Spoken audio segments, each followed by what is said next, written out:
Sebelum masuk ke videonya, di sini saya akan menjelaskan tentang pengertian efek Tyndall.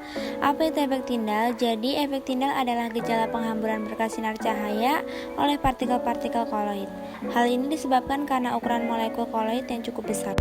Di sini saya menyiapkan 3 buah gelas kaca. Lalu untuk zat pelarut atau absolutnya saya menggunakan garam, susu cair, dan kopi.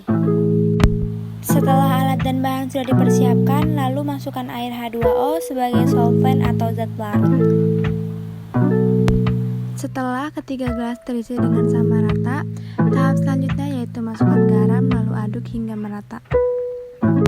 Yang kedua yaitu masukkan susu kental manis, lalu aduk hingga merata juga.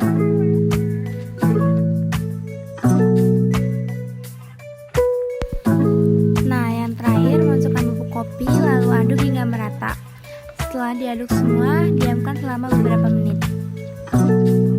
Pada gelas pertama yaitu larutan garam, di sini terdapat satu fase yang terlihat jernih dan stabil serta tidak ada endapan.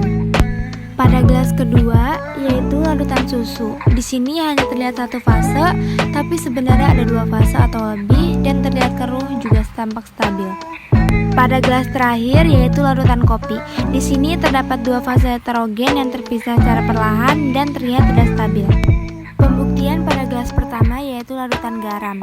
Cahaya terlihat jelas dan cahaya dapat diteruskan ke sisi lain.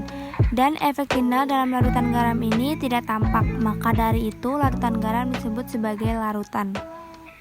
Pada gelas kedua yaitu larutan susu. Di sini cahaya tidak dapat diteruskan atau menembus ke sisi lain gelas, melainkan dibiaskan ke segala arah oleh partikel-partikel yang merupakan ciri dari koloid. Maka larutan susu ini disebut dengan koloid. Pada gelas terakhir yaitu larutan kopi. Dari senter tidak dapat dilewatkan ke sisi lain gelas, melainkan cahaya hanya berpendar dalam larutan. Maka larutan ini dapat disebut dengan suspensi.